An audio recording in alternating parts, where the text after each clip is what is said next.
Teepee. Hello. Good evening, everyone. Hope you're doing okay. I had a bit of a last minute .com thing, really, with one of my lights, but that's all right. I had a substitute lit up a candle, so that's fine. So I'm all right, all good, you know. Also got a slightly little different camera setup. You probably noticed, but 'cause I'm running this one off the PC, but hopefully it should be fine. Um, Thank you for joining us. Appreciate it. It's very lovely. We've got Foxo Fox. We have got. Let's have a look. Doo. Oh, hello, madam. Yeah, and we've got Drew Hollings as well. We do, and we've got, of course, Jojo. Hello, and Sir Pegler. Hello, sir. Nice of you to join us. Very lovely. It's always good seeing you. And Ready Steady Retro. Hello. Yes. Yeah. Pleased you could make it. Really pleased you could make it. It's really good. I still think about the stuff that you've mentioned, you know, Ready Steady. It still plays with my mind a little bit, you know, but it's a work in progress, as they say. Fozo Fox, hello. Yes. Big N. You okay? Yeah, so really nice. Got a little collection of people, very lovely, you know? And all consider you sort of like friends, really. I do, you know. Um, because I've spoken to you a lot and, sort of, stuff like that. So, on social media for quite some time now. And yeah, do consider you friends. Here, check this out. Look, I've got to show you something. Wait a minute, I'll show you something. Wait a minute, you like this? You like this? Wait a minute. Let's just get that there. Right. Okay. Now that right. Okay. Hang on. One tick. One tick. Hold on. Okay. And but yes, yes, because I've got a guest on this evening, and I thought I'd wear this T-shirt. So hang on, let's have a look. It says that if you can read it, maybe if I stand up. Ah, come on, work hard for this. Right. Yeah, Dogman. Can you read that? Uh, Dogman saw me, but nobody believes him. I quite like that. Yeah, how the tables turn. So I just thought, yeah, I thought that's okay. As you can see, my hips getting got a lot more dexterity in it. Still cautious, still going one stick when I go out. I took the dogs out today, so just for a little walk. But poor Ruby, she's got a bit of arthritis. But anyway, never mind. Happy Friday. Happy Friday to everybody. It's just another day of the week for me. But it's good. It's good for you guys, anyone that works and so that Friday feeling, the crunchy feeling, brilliant, excellent. And I was gonna sort of I was gonna mention about the stick structures and stuff, that's one thing that I was going to mention, but also I want to also mention because it's hot property on all social media at the moment about the Great Pyramid. Yes, that Great Pyramid of Giza, isn't it? And they've done that uh, uh, sonar. Was it no sonar? Yeah, it's got a hell of a name to it. But yeah, and it's they detected 8 tubes, which I've heard somewhere. Hang on, I could have done that dramatic effect. 1 minute, hold on, dramatic effect. All right, I heard somewhere that those 8 tubes go down a mile. It's a long way. That is a long way. But wanted to get your thoughts on that. If you've got any thoughts on it, I've always because we know that the Great Pyramid had a gold cap to it, and there's a sarcophagus, box inside, which is the Bible gives the exacting dimensions for the Ark of the Covenant. And it just so happens that evidently this sarcophagus, which is empty, is the same dimensions. Yeah, it's the same dimensions. So could it be that once again, Hollywood is playing with us a little bit, when it kind of like, with the old indie, you know, close your eyes, because it's actually a battery, it's a powerhouse, it's a battery, it's a conduit, maybe, maybe to God. Let's hope so, But yeah, I don't know what his thoughts on it would be. Uh, but why don't they keep accurate records? His thoughts would probably be. That's another thing, isn't it? Who remembers their great grandfather? Do you remember anything of your great grandfather? A lot of this is because each generation is oblivious and blind to relatively recent history. It's almost like it's kind of like um covered up, it's like kind of forgotten, it's not mentioned. The only part which is mentioned is the standout moments, of course, the great wars where there was such a loss, and rightly so. But a lot of the history that is kind of like we're comfortably ignorant, I would say. you know we're comfortably ignorant, and not our own doing, not our own doing. It's just one of those things, isn't it? Let's see if I can make myself a bit bigger. No, I can't. Hang on. No, no, no, it doesn't work. Okay, that's fine. Right. So that's another thing. So in your comments, let's have a look. Oh, thanks, madam. Yeah, I like the t-shirt. It's at Amazon. Yeah. I think it's about 17 quid. But well worth it. It just made me chuckle when I saw it. Rox saw it first and she's like, "Oh, look at that dog mama." But it just sort of turns the tables a little bit, doesn't it? And I just thought, well, maybe that'd be quite a bit of a giggle.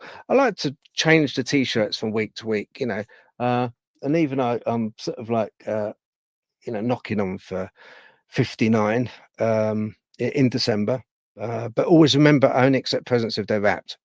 A good friend told me that one, didn't you, Begler? Yeah, so always stuck with me. I like that one. But yeah, I do only accept presents if they're wrapped. But yeah, so I'm knocking on a bit, but I don't think I'm too old to wear sort of, you know, stuff like this. It's all in good fun, isn't it? Right, let's have a look. So, right, okay.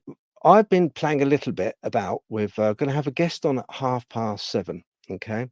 Um, so I've been playing a little bit about with AI. Um, and I found out something, and I sort of like plugged in one of my sort of things that I like, came up with in a dream. And I thought, well, if I can't make head nor tail of it, and no one else seems to, I'm going to let AI sort of have a crack at it, and see what they make of it. Worth a go, isn't it? I think worth a go. So Kate says, "Yes, I heard that too. Makes you wonder what's under there." Yeah, yeah. Have a look for ones. Yeah. Get Ruby a magnetic collar. That's a point, Rox. Yeah, maybe. Because that's meant to uh, you know, work quite nicely, isn't it? Copper as well, isn't it? Copper magnets. Anyway, one of those. But okay, well, I'm going to play you something. It's got visuals as well. Okay, so but it's just something to think about before we get Matt on. Okay, because I've got to sort of talk to Matt about a few things. He was on last week, and I said that I'd have him on again because I think it's really good to have a vantage point of a skeptic. There's a zillion and one conspiracy theorists out there. There's a zillion and one witnesses out there, but there's not too many of the skeptics that are willing to come on and kind of like give their variation on things. And also got another guest due on as well soon after, but I might have them on at the same time. But we'll just see. We shall see. Right. Okay. What I'm going to do, I'm going to start this up here. I'm going to take myself off the stage. Right, okay. Bear with. All right, it's about 12 minutes, this thing is, okay? So it's not too bad.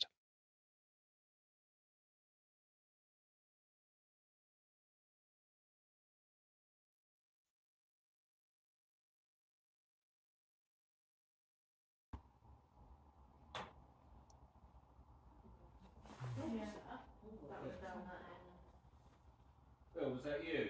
No, I heard it over here by the door. Is that you? Thank you for making that noise. Oh, thank you.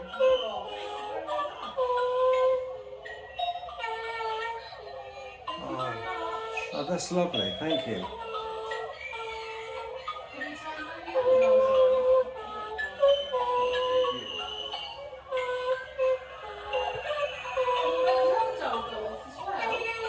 Yeah, can you let the other dog go off?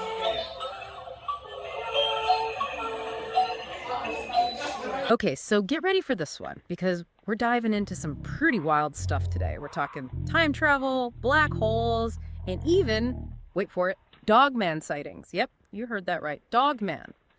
All thanks to this really fascinating article called The Everything Engine by Phil Kottval, which came out May 5th, 2024.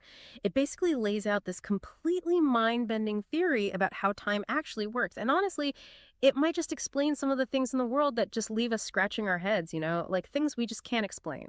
We're talking cosmic engines, time flowing like it's jet fuel, and even, yeah, I'm going to say again, creatures like Dogman being visitors from other timelines. It's a lot, I know.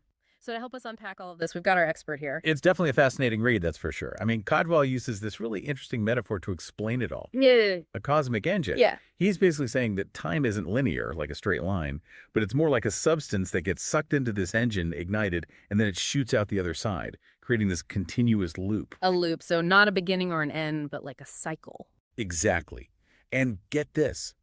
Codwell thinks the entry and exit points for this cosmic engine could be black holes. Whoa, okay, hold on a second. Black holes as cosmic doorways. That's kind of blowing my mind here. I know, it sounds crazy, but think about it for a second. Remember Oumuamua, that interstellar object, the first one we ever saw passing through our solar system? Codwell thinks it could have been something that passed through this cosmic engine and then exited through a black hole on the other side. Oh, wow. Okay, so we've got this giant cosmic engine with time swirling through it, but then there's this other thing Codwell talks about, decoking. What is that all about? Okay, this is where things start to get really interesting. Codwell says that there are these remnants, like carbon deposits left over from previous cycles of existence, and they kind of linger in these time flows. He calls this decoking. And he thinks it could actually be influencing our present.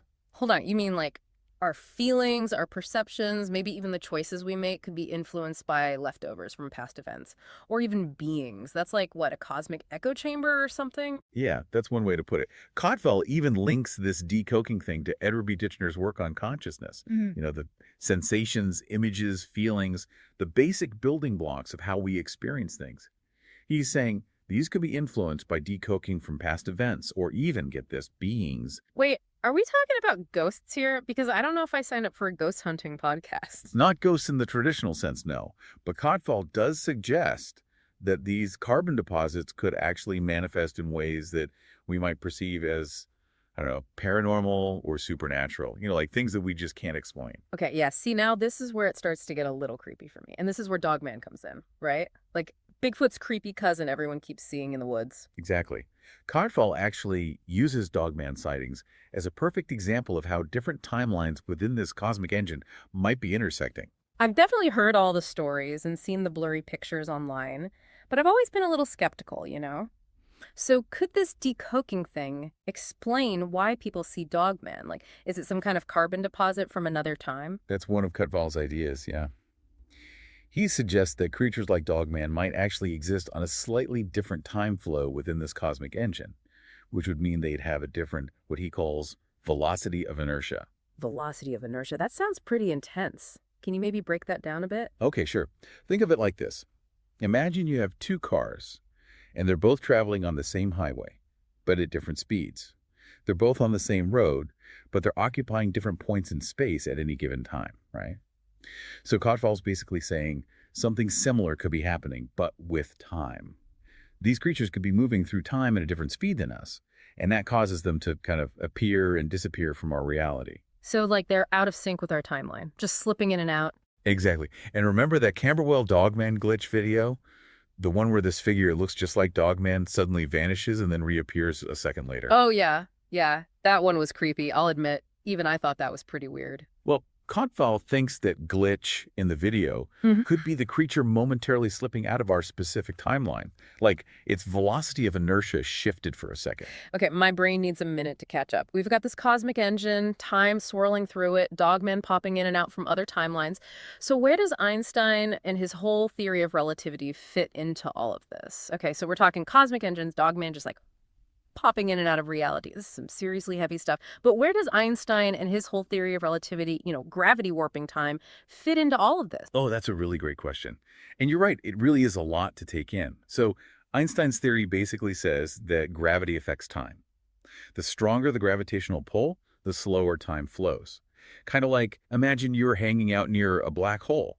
Time would actually move much slower for you there compared to someone back here on Earth. Right, like that classic twin paradox. When twin goes on a spaceship, travels near a black hole, comes back, and they've aged way slower than the twin who stayed on Earth. Exactly. Now, Codwell takes this concept and applies it to his cosmic engine idea.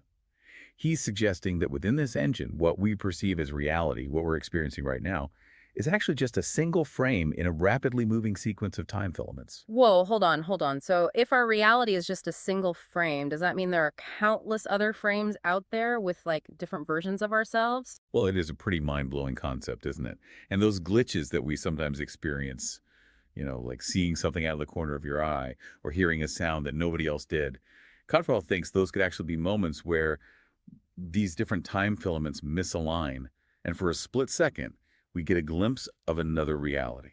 So like that weird feeling of déjà vu, like you've lived this moment before, could that be a glitch in the matrix? Maybe a peek into a parallel timeline? Cutfall would say it's definitely a possibility, and he even suggests that places with more complex carbon structures, like really dense forests, for example, could actually be hotspots for these glitches. So that's why we hear about so many Dogman sightings happening in the woods. Those areas could be like intersections of different time flows, making it easier for creatures like Dogman to slip into our reality. It's a fascinating theory, right? Hmm. And it really makes you wonder, what other mysteries could this idea of intersecting timelines explain? It definitely makes me think about all those unexplained phenomena we hear about all the time, like UFOs, ghosts, even things like telepathy or premonitions. I mean, could they all be connected to these time glitches somehow? It's definitely a possibility worth considering. But here's the thing. While Cottrell's theory is incredibly thought-provoking, it's really important to remember that it's just one interpretation of things. Yeah, of course. It's not like we can just hop in a spaceship and go check out these other timelines to see for ourselves. Exactly. But that's kind of the beauty of a theory like this, right?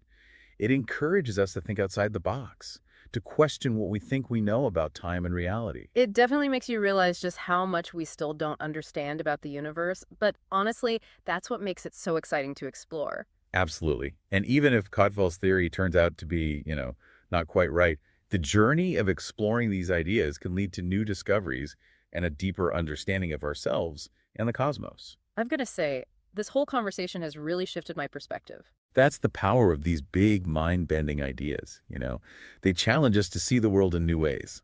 So the next time I see something strange out in the woods, flitting between the trees, maybe it's not just my imagination running wild. Maybe it's a visitor from another timeline, just saying hello. Or a carbon deposit from a past life, making its presence known.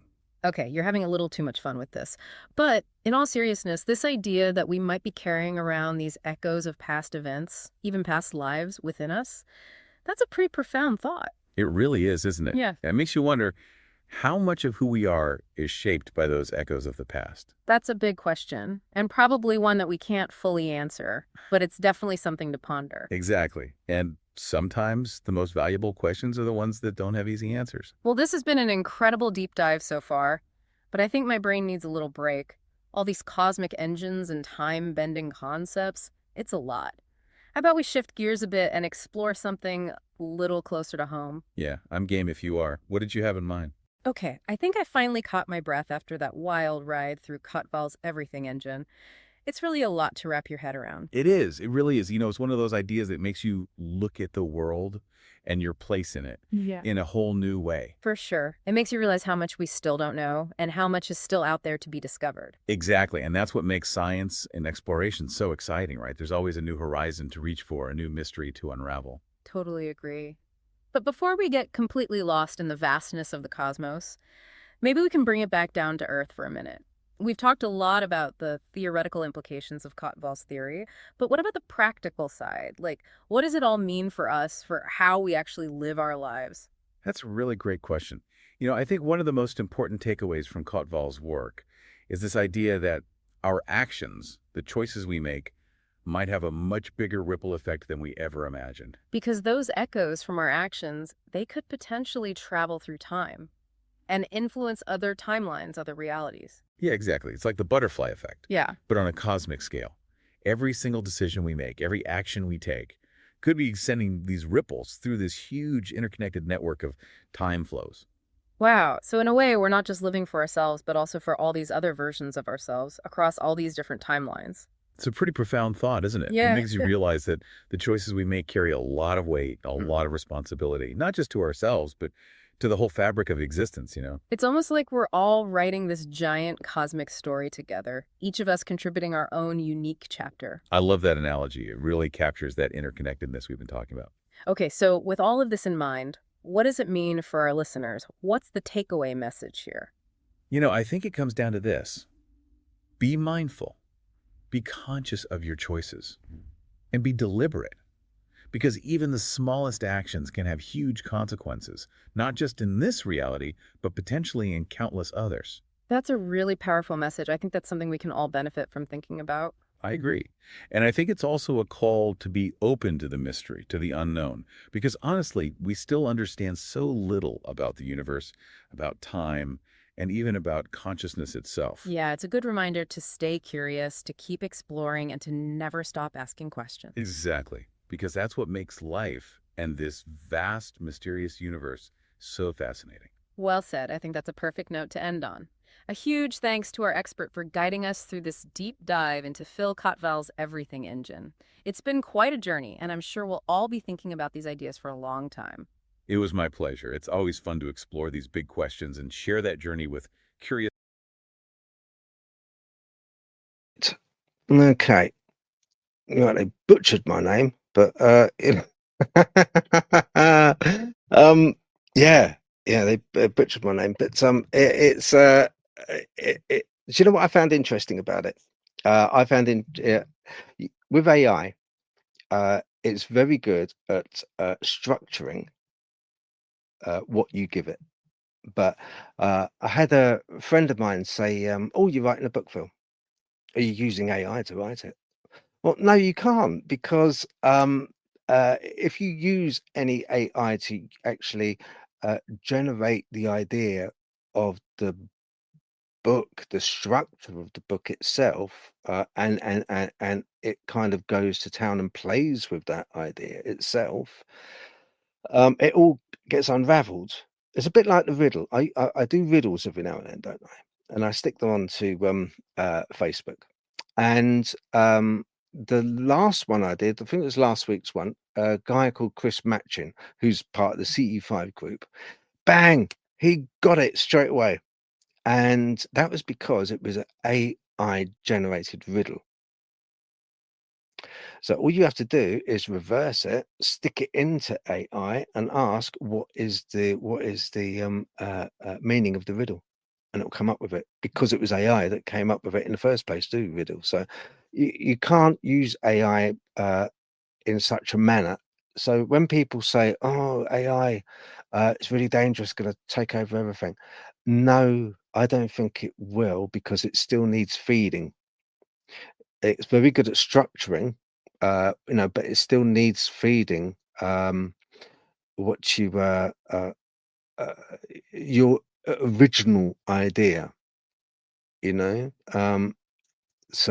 Oh, thank you, Reggie Steve Retro. Appreciate that. Yeah.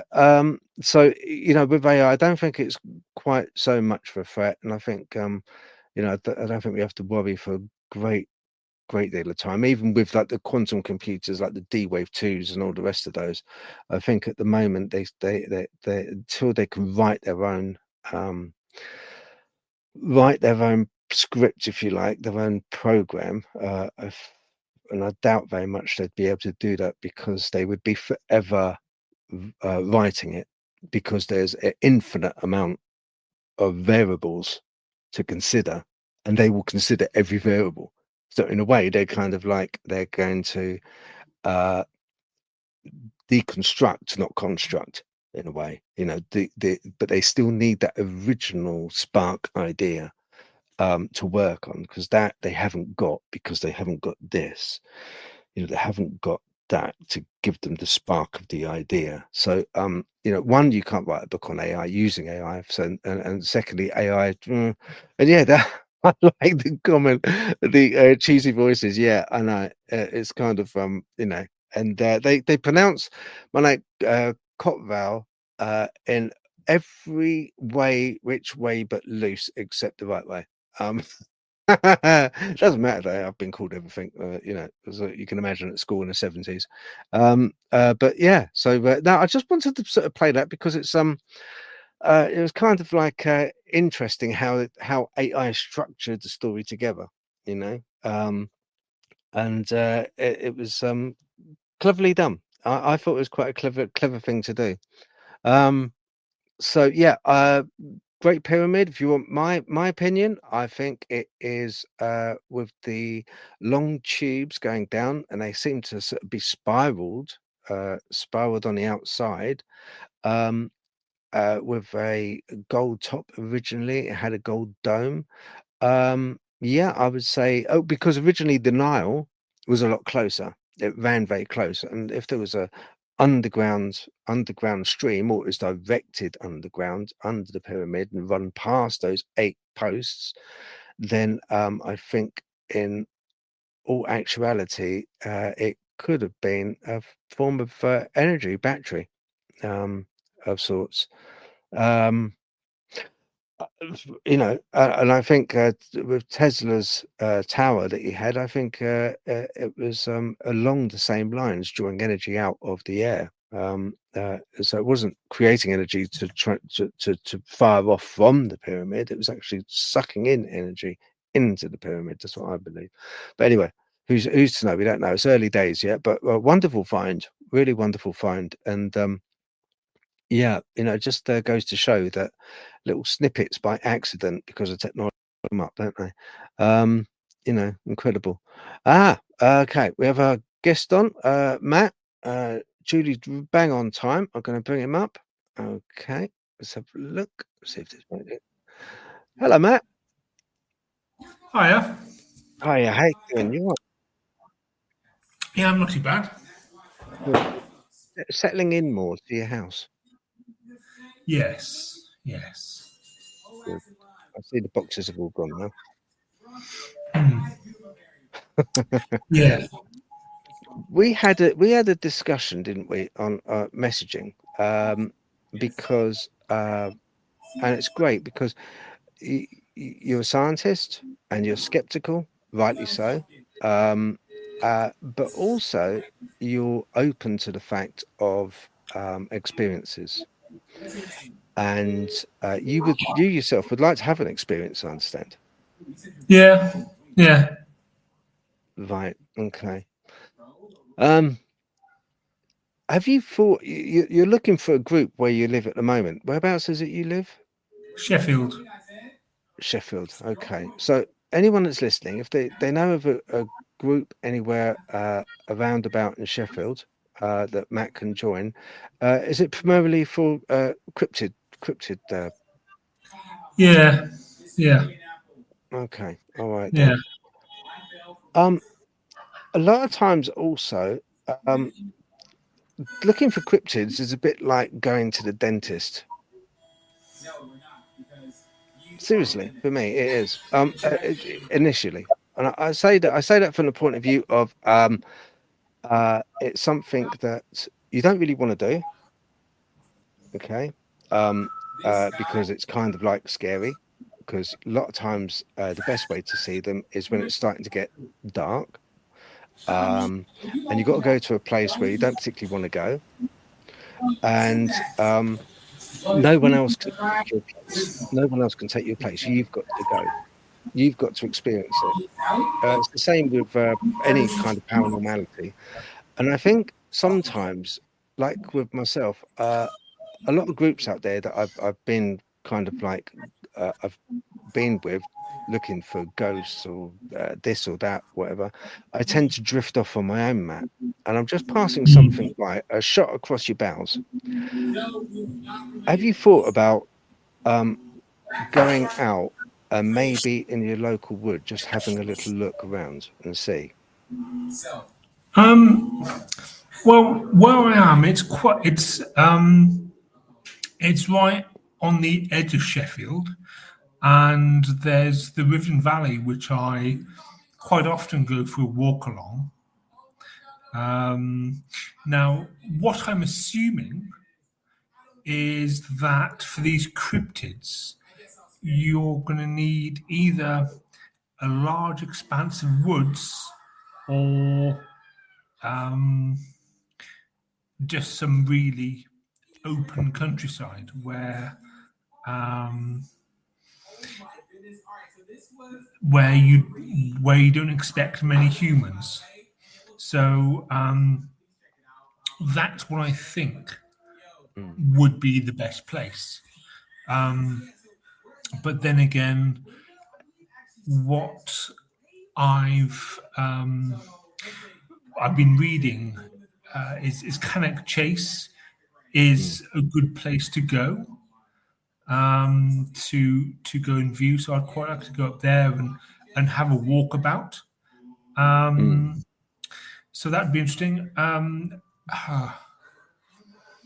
There's something called something triangle, which apparently is really spooky. That may be a place to go. I am aware, Dornio 70, that a lot of people, again, this is what I hear in about stories from the US, that people have their houses backing onto woods, sometimes get visited by these cryptids, these dogmen, and I've also seen pictures of people who put trail cameras up and get some really weird images coming in from their cameras, which is really quite interesting. Now, in the day and age of Photoshop and whatnot, these fakes are coming more and more popular, and people are just faking for shits and giggles. But there are a few that seem genuinely real, and experiences of people that seem genuinely real. So something's going on. I'd be interested in viewing those for myself. Yeah. Or trying to experience these things for myself. Okay. Right. So you can go.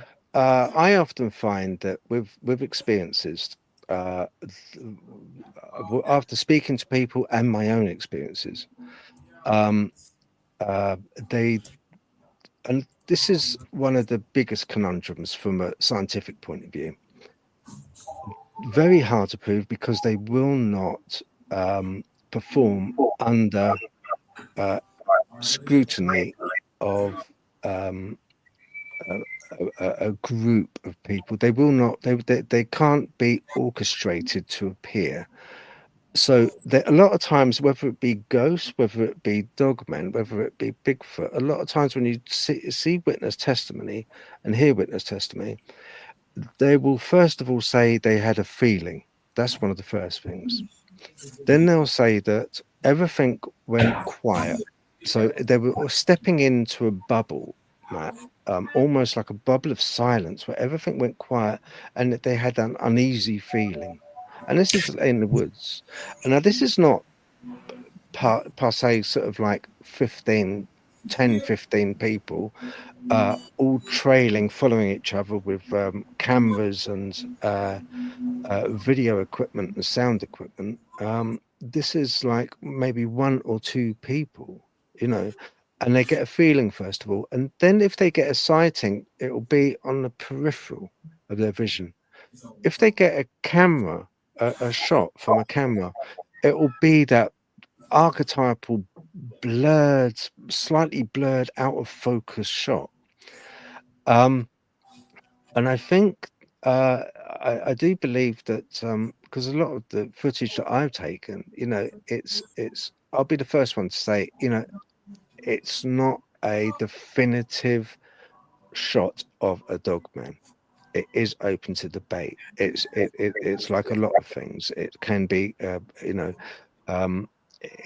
people can see what they want to see in it, but it's more the feeling, Matt. That's what I say about the dentist. It's kind of something that's personal. You have to go yourself. No one can go in your place. You can't go on social media and sort of like get a experience from that. You have to in a way, bite the bullet and think to yourself, right, most importantly, I think my advice would be you have to want to believe in the possible existence of them. If you go into this, I think, and I'm not preaching to you, if you go into it where I've met people where oh, you're talking rubbish, Phil. Absolutely no, ghosts don't exist. I've never seen a ghost. It's all black and white to me.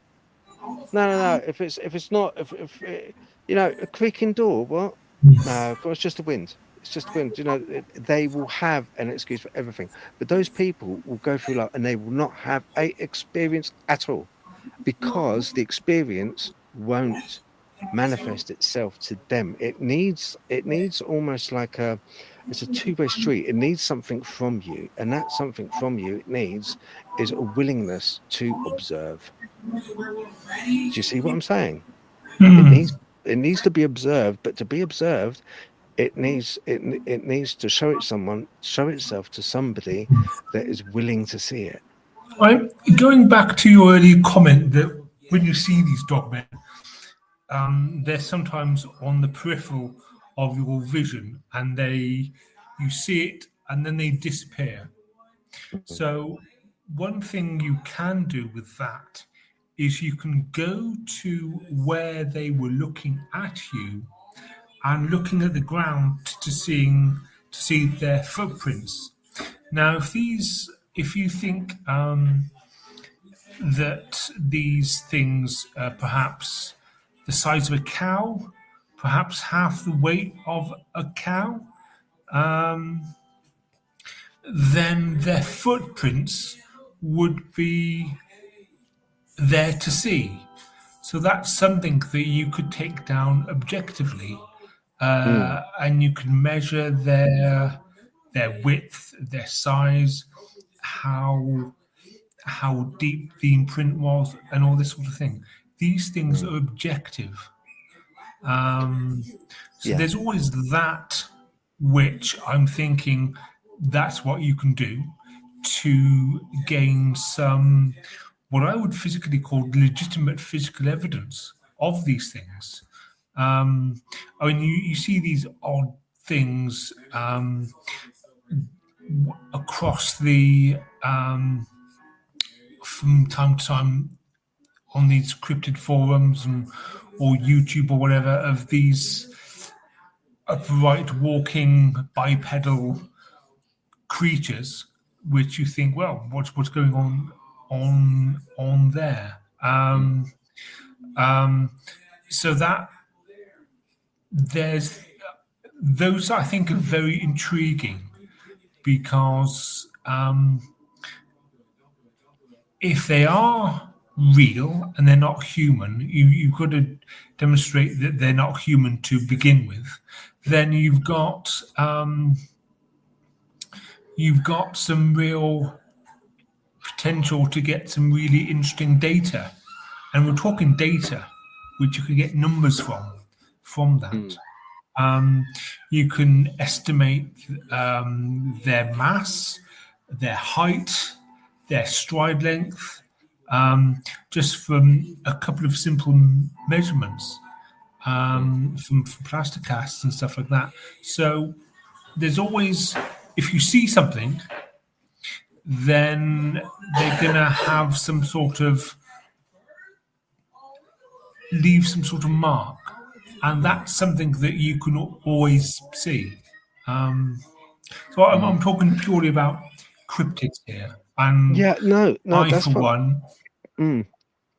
and I for one view cryptids to be physical things, just like you or I. They obey the laws of physics. So this is what I'm really interested in. Yeah. It's funny. There's a thing called synchronicity, and you mentioning about plaster casts. Kenny at the Midnight Lycanthropy, like Lord Star Fox, he's come on the comments, and I co-host a show with him, and he put me in touch with a guy called Steve. He's a Dogman hunter. He's a Native American, and I interviewed him just yesterday. It was funny enough, and he showed me, not physically because he's in the States, but he showed me a video and pictures of these plaster casts, Matt, of plaster casts of uh, uh, foot uh, impressions on different types of terrain. So it's, it can be stony, it can be soft terrain, and also cleverly he also took impressions of bear tracks as well. So it might be a thing once. I'll drop the guy's details in the bottom here, and it's something you'd maybe have a look, and the video will be coming out probably next week, hopefully. The full interview, and I've put all the video up of the plaster cast and everything. But so I'll try and get that dropped next week. But that was an interesting interview, and funny you mentioned about the plaster cast. Really weird. As a scientist, Matt, have you ever had that feeling of being watched?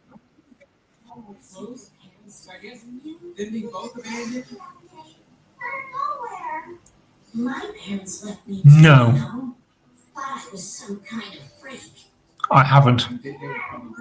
You've never gone into maybe a room or maybe it could be a hospital ward that was like virtually empty, or a house, somebody's house, and had that feeling of just being watched. You haven't? Can't say I have. Okay. Right. Now, and I've done a fair bit of solo walking in my time as well. So one of the things I did do was walk over Exmoor, and one of the things is that famous the Exmoor is famous for is the Exmoor beast. Yeah. So I was walking right over the plains of Exmoor, down small country lanes and over fields and stuff. And in the dark, actually got lost in the dark in Exmoor as well, but I managed to find my way. Managed to relocate myself on the map and navigate my way back to where I was staying that night. So I've never felt unsafe in the countryside. I've never felt as if I shouldn't be welcome there. I've never felt as if I've always been in a when I go in walking in nature, I always feel very relaxed. Yeah. Does it? I mean, Scopus sepia is a thing. We all have it. It's something where kind of they teach it in the army. So if there's if the enemy is going by close by you, you're and you're going to ambush them, or you want them to walk past without them seeing you. You're trained not to look at them. You look at the floor, because if you look at them, they'll sense you looking at them. Scopus sepia, it's a kind of like a thing. It's a mental thing that they can't really determine why. Yeah, but, I mean, it's a sense, isn't it? Yeah, I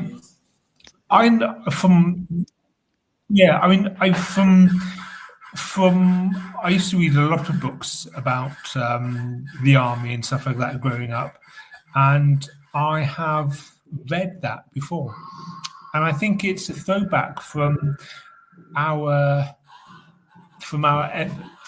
evolutionary past, when we weren't the top predator. So we were predators, but we were prey as well.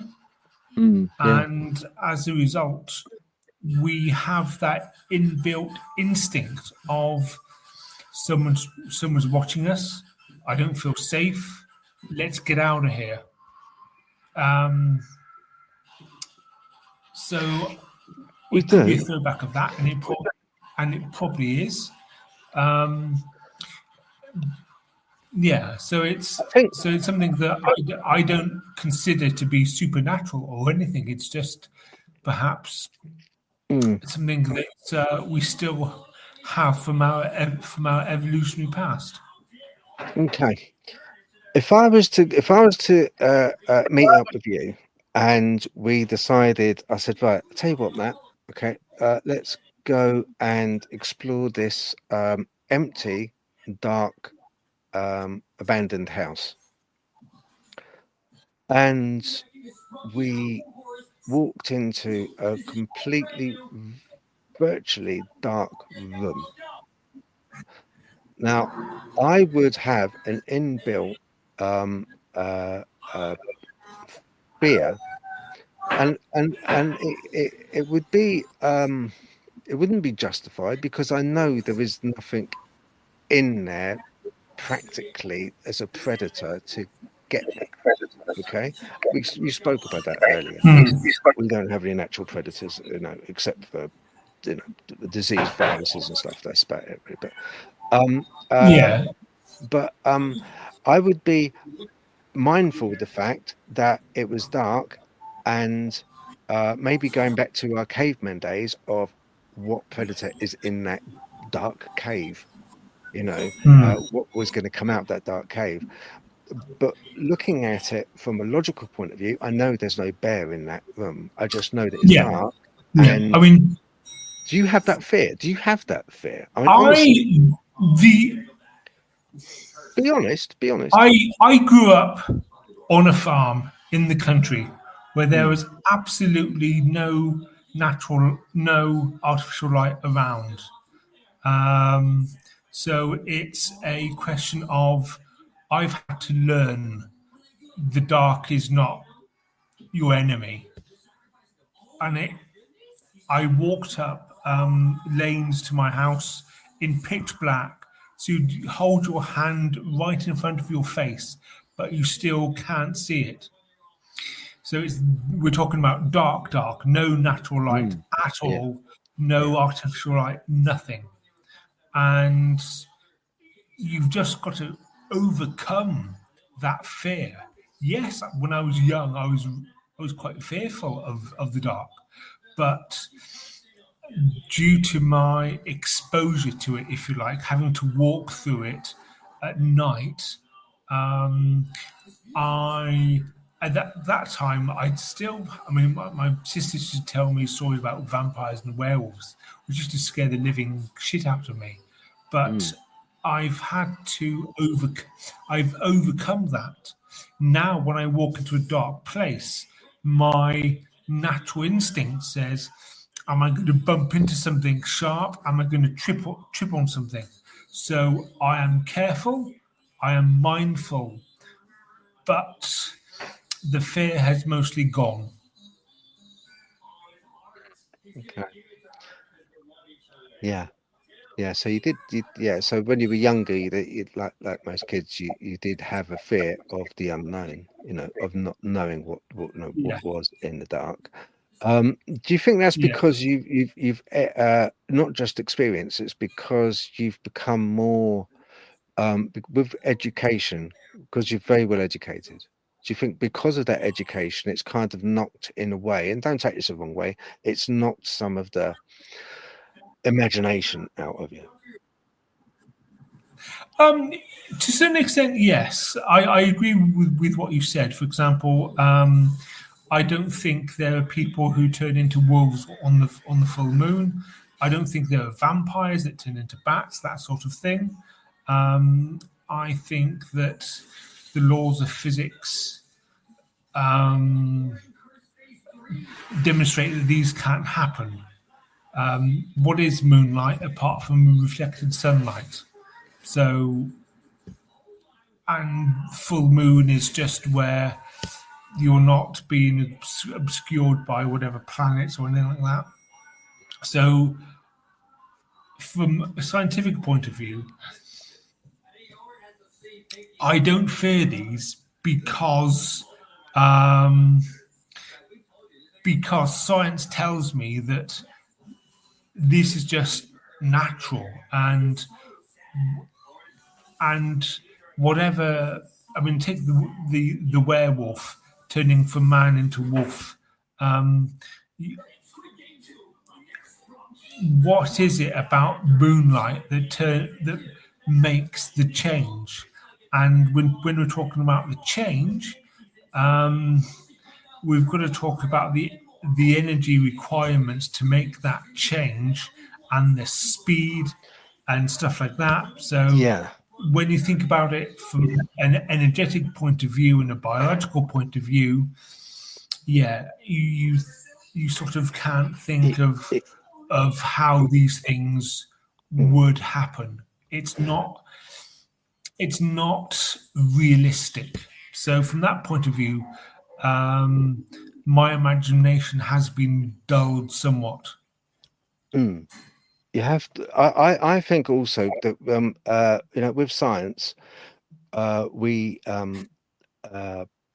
renovate science, and so we should, because it's the study and repeated study of a scientifically accredited subject, which then has to be a thesis has to be done on and then put before the scientific board, and a lot of work goes into it. A lot of times you get a supervisor, for want of another term. So a lot of work goes into being a scientist. It's a lot of study, a lot of effort, a lot of work. But also we have to be mindful of the fact in the science world that they are studying and are limited by what that which is going on around them at the time. So if you go back in, we know from history that if somebody went back in history and said, "Oh well, one day there'll be uh, wireless telephone calls," they'd be astounded. They'd be like, "No, you're talking absolute claptrap. What? No, no, no, no, no. That could never happen." And they would be berated for it. They'd be absolutely berated for the very idea of coming up with a form of telephony that doesn't require any cabling, and you can So talk to someone across the yeah, other side of the world. yeah. So because of that, what I'm getting at, because of that, Matt, because of that, science is always and always will be constrained by the environment and by the very fact of its what's the own scientific constraints at the time, because if it doesn't know any more than what is given to it to understand, it can't progress. Do you see what I mean? You're absolutely correct, and I think you made an important point here. I would phrase it as science would always be incomplete, based on technology to to um, to get to be able to get the data, to come up with new models, new theories, to test those theories, to make new predictions, to have more and more wild ideas. For example, Newtonian gravity worked wonderful. It was absolutely brilliant. But for Mercury, it didn't quite work because Mercury didn't quite obey Newton's law of gravitation. And then but Einstein wasn't looking at why Mercury wasn't obeying Newton's laws. He had, I mean, very famously, the thought experiment for general relativity about the free fall elevator. And that's how, and those thought experiments, which were looking at the extremes of what we were thinking about at the time, and this is how new ideas, new theories are built. We think about extreme cases. What works there? Does our current theories explain these extreme cases? Can we make predictions about these extreme scenarios? And do they match experiment? So these sort of things push science. So you're absolutely right. We are constrained by the technology we have to test. But we are also constrained by our own imaginations. Yeah, we are. So one of the things that I'm interested in, because I think it's a fantastic idea, is the idea of warp engines. Can we go faster than the speed of light? Well,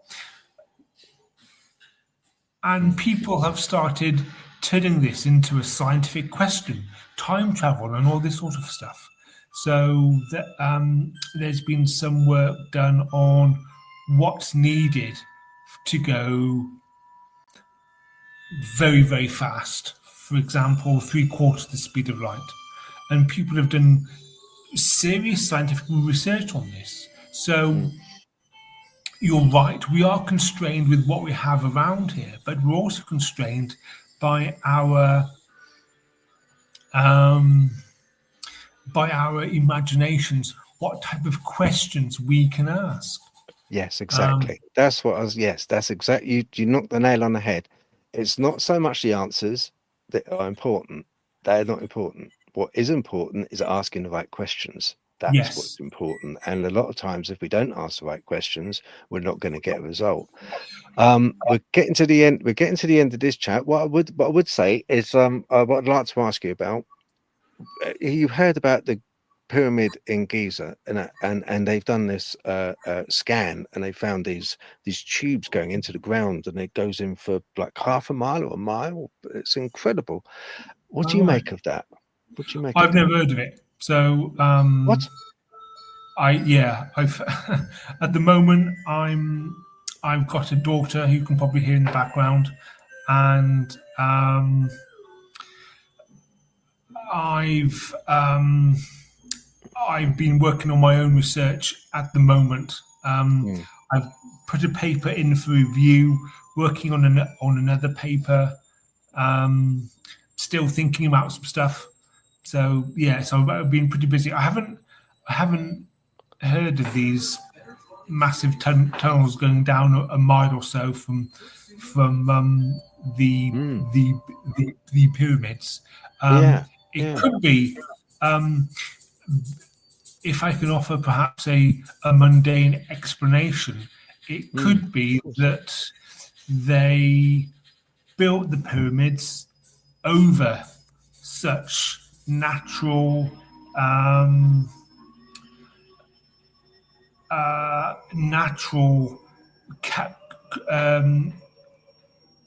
caverns, for example. That could be what they've done.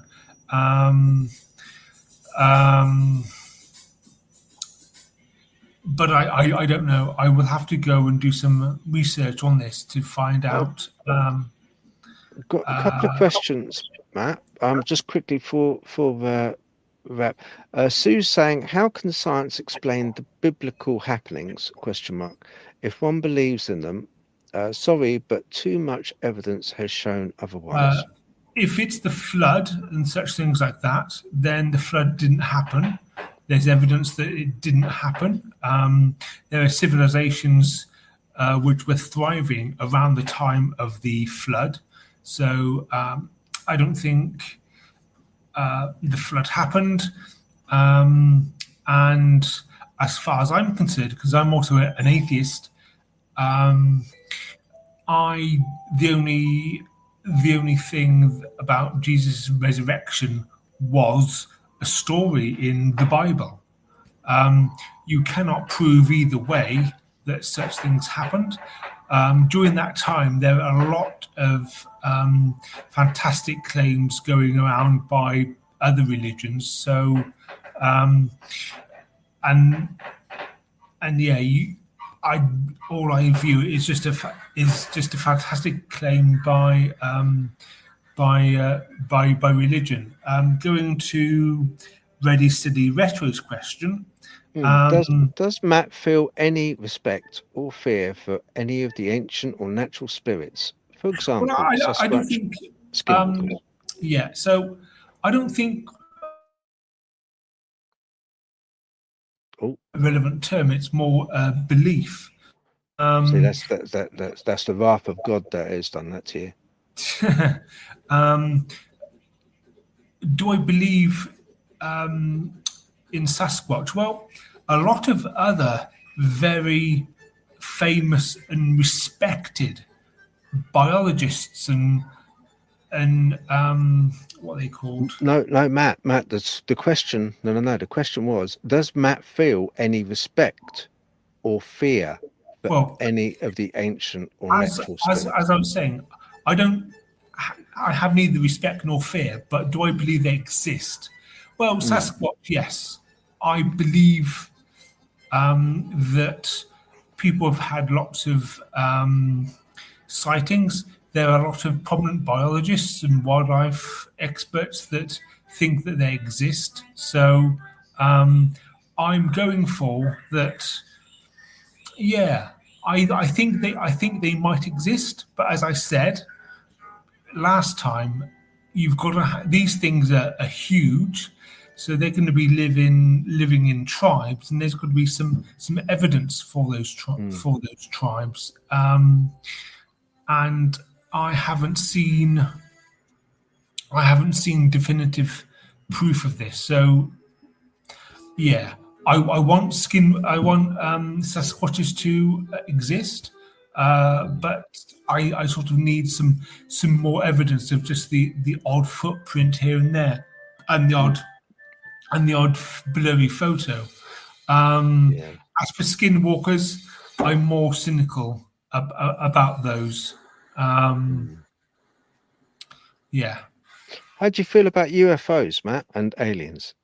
Okay, so we live in a big galaxy, in a big universe. The number of exoplanets, which are Earth-like planets, we keep finding them 10 a penny every week. So I think the odds of life for other life in the universe is actually quite high. So I think they do exist. I don't think we're the only intelligent life in the universe. I think life is more ubiquitous than that. But the question I hope we're not the only intelligent yeah. life in the But the universe. question Otherwise, is, we're buggered. and You know what I mean? If you think we're the yeah, intelligent ones, and Brian Cox made a good point about this. He said it could be that these civilizations don't last long enough to make spacefaring like things on Star Trek, or that or they do exist, but they don't have the technology to travel great distances. So I I am I won't say I believe in aliens precisely, but I will say that the probability of other intelligent life on other planets is very high, given the amount of planets out there and star systems. okay, yeah. I just because it's I honestly I've the older I get, and with the experiences I've had and talking to other people, it's something, Matt, where people which are I don't want to. I'm not coming across as rude because I can talk to you because we've had our fair share of arguments on messaging, haven't we? We've had our fair share of arguments. We've had some, I wouldn't say arguments, but we've had, I'd say we put our point of view Debates. across. Debates, yes. Debates, yeah. Heated debates. I mean, put it this way, I was shouting at the keyboard when I was writing my messages.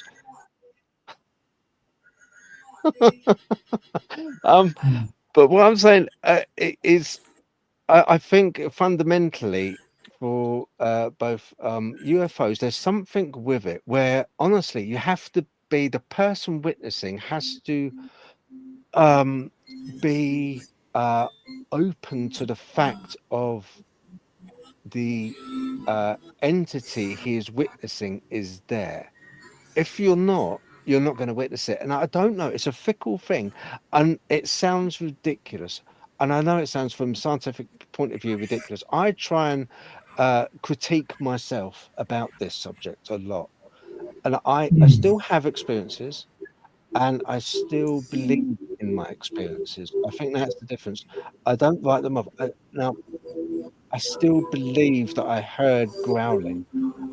I still believe I saw red eyes, and I try and critique myself from the point of view of could it have been something else, a reflection of a street sign, a reflection, and I can't, with my logical side of my head, I can't write that off to being such a thing as a street sign. But the initial experience, I don't know. I don't know why some people have it and some don't. I think we're tagged. Yeah. Some people are tagged. Going back to the UFO question, there's been some videos released by the US government of strange objects doing apparently impossible maneuvers when followed by some fighter jets. So you can't get more real than that. Why'd you say that? Why'd you say that? Well, so the one tic tac, and there's been other, but it's all been okay. I brought this up in a conversation online with someone else in a podcast, and my argument was to them, look, why is it that the only government bona fide weighty evidence is their own military camera footage from an F-15, F-16 or F-35A at that time? Why does it have to be? So everything else that has been captured, taken, photographed, videoed, triangles in the sky above a city, everything else is no, not really, but our military ones, yeah. Is it because it's more controllable for them? They've actually seen it. They're able to, maybe, I'm not saying they manipulate the images. I'm not saying they've done that. But I don't know if they have more images. Why should we believe them? Why should we believe the Tic Tac as being? Why should we believe the Tic Tac as being the holy grail of visual evidence of UFOs? Because it's a military video? Is that why we should believe it?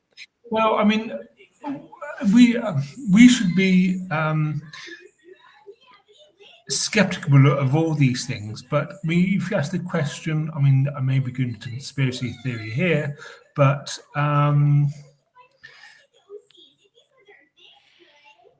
why the government could have easily kept it classified.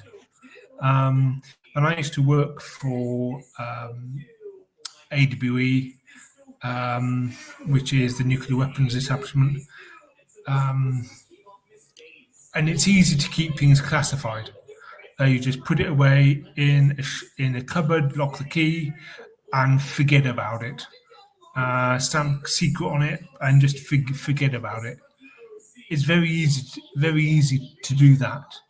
So they went to the effort of declassifying it. Why? Why that particular video? Were there other videos? Are those unclassified as well? Are those classified? Why are they classified and this one isn't? So there's a lot of questions that you can ask about these things that you should ask to perhaps understand where to be skeptical and where not to be that skeptical or cynical. Okay. Yeah. Okay. Now, if But you yeah, know, before I'm maybe before you come on again, right? Because I'd like to have you on again, but can we try something? Can you? I will try yeah. and be more skeptical about what I see. If you try and open up a bit more to your surroundings and the possibility of Dogman and Sasquatch being out there. If you open up just a little bit, a portion of your head, In which the UK. in the UK, in the UK, Okay. if you just allow your senses, allow your head to just take in for a minute the comprehension that it's a possibility that in the woods that you're going to be walking in or will walk in, you will hear a wood knock. You will hear a wood knock against a tree, and you won't be able to account for it easily. It won't be a woodpecker. It'll be something else. It'll be a very firm wood knock. And I believe Yeah. that's how it's going to happen for you. If you go into the woods, maybe in one afternoon, I'm not saying nighttime, I think you're going to experience wood knocking. And then I hope you remember what I said and you'll go, oh, I wonder. And honestly, just I know, but if you do, just come back and say, that'd be lovely if you did. Not Okay. because I want you to believe, if you're happy in your demeanor scientifically, that's fine. I'm just saying that it'd be nice if I will be more skeptical. I will be more skeptical, and I'll try and pull things more apart. If you just open up a little bit. Okay. Yeah. But Okay. I'd be interested in meeting up with more people in and around Sheffield who've had experiences, who know perhaps some interesting places to go walking. I love walking. I will walk for hours upon hours. I would be really open to that. If there's anyone out there, please, if you know of any groups out there which are near Matt, can you just put it on the comment below? Yeah. Or maybe a suggestion? I think probably the best way to contact me is through the Facebook group that Phil runs. Okay. So if UK Dogman, I think it's called. Yeah, there's UK Dog. There's a few which are I think I'm just like either moderator or admin on some of them. Some of them I am. So, there's a few pages which I was admin and moderator. So it's probably easiest if you contact me through there. I will always respond if people tag me. Yeah. Okay. That's the deal. And if you do witness, I think you can have a wood knock. So long as you go into the woods, I think you'll get a wood knock. That's what I think you'll have. And if you do, please, or any other experience, just like kind of, knock on the door and come back. Yeah. Okay. Yeah. All right. You take care, brother. Thank you very much for coming on. I appreciate it. Bye-bye. Okay. Right. Who wants to see the Ellen house? I've got more footage. if you'd like to see some more footage of the Ellen house, then I have got some, because it's what, 8:20, so it's nearly up past that. It's fine. We've got enough time for this. Right, okay, I'm going to put some up. Okay, now this is really recent. So the Ellen house, I think everyone knows the story. I won't go into it too much detail, but the people come back in April, and it's yeah, so yeah, man needs to go camping overnight. Yeah, yeah, that's it. Funny enough, I've in May, I plan on going out with two other people, and we're going.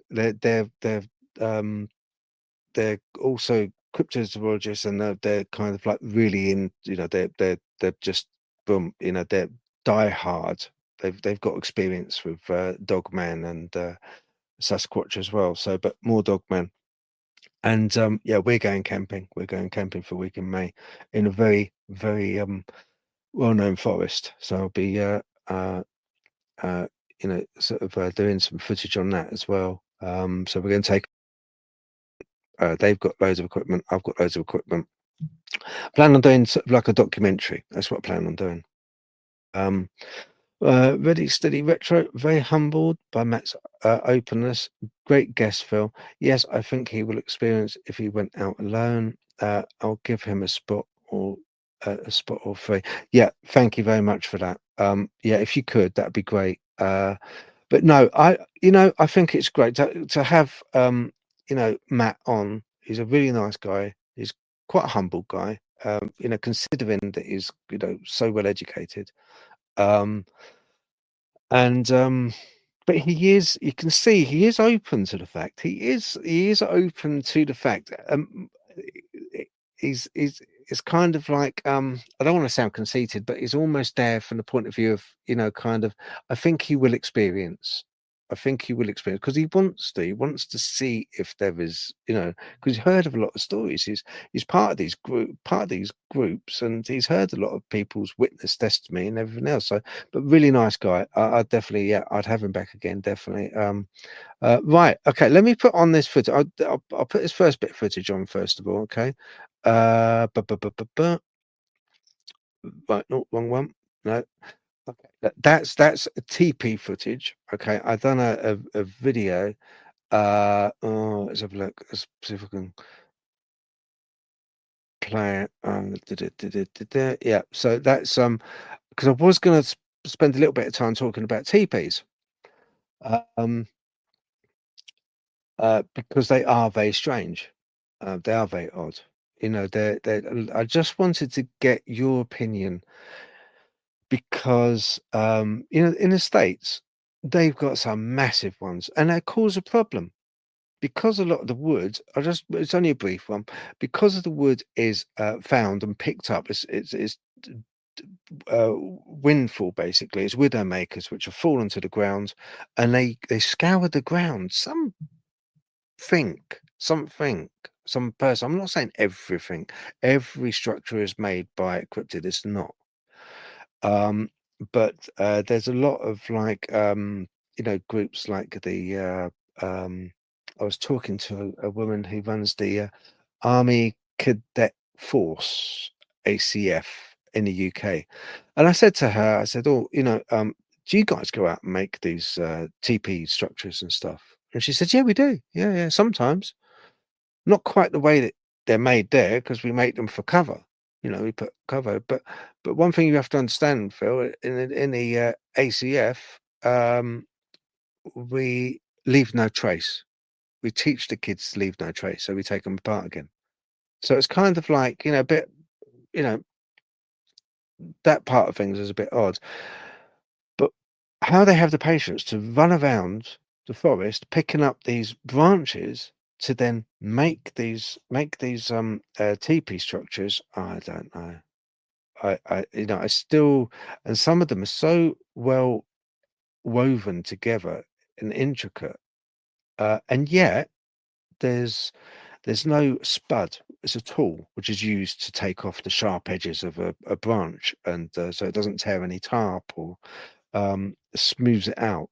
But these, you know, if it's bushcraft, they don't use a spud. So if they put tarp over the top, it will tear the tarp in the wind. So why would they do that? It's almost like they're kind of the rib cage of some prehistoric dinosaurs, some of them. But it's just interesting to find out what your take is. If you want me to talk about this, I've got like 2 other videos to show on this. I know I'm mindful of time galloping on, and I do rabbit on, and I do. What I'm going to do, I'm going to remove this. I'm going to play, as I said I was. I'm going to play this shadow entity again that I've captured. Okay. Right. This is the first one. Look where the tail is. Okay. And the basket. Right. Okay. Let's play it again. See if I can get it on bigger screen. Let's take me off.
Dump. Right. Okay. So get the messages up so far.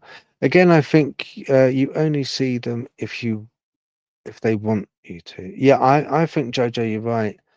There's some people just like that will, and they're the people that you talk to that, oh no, I don't believe in it, and they just don't. They don't see it. You're quite right. Sue says, I've watched videos on forests in the UK. They are wicked. Yeah, for sure. There's a lot of stuff goes on in forests. I don't think they are made as to live in, and I don't think Squatch make them for living in. No, I've heard from different groups that like they've been used for birthing pods, to energy recycling portals, if you like. But do you know what? I find I equate them to crop circles. I think they're the crop circles of forests because they're both quite enigmatic, and I know that not all crop circles are done by outer space or into extraterrestrial. I know that, but some of them are because of the constraints of time. They're done overnight and in complete darkness. Um, which makes it difficult when kind of when they ask people to do that, to demonstrate when they're doing it at night. It's a lot different to when they demonstrate it in the day. The accuracy of the circles. But I equate them very much to these structures in the woods because when you think about it, they both have meaning. They both, in a way, have structure. They both have form, and they're both quite enigmatic. Almost as if they have a hidden uh, meaning behind the design. And wherever you go in the world, from Canada to the States to the UK to Japan, they all have the same build structure, the same building, the same structure of a single top spine and then interweave branches, and all the branches used are deadfall branches off the ground. And that's backbreaking, absolutely backbreaking, scouring the forest floor to put these things together that you can't even stay in anyway, because a lot of times they're too low to the ground. They're not offering any protection at all from the elements.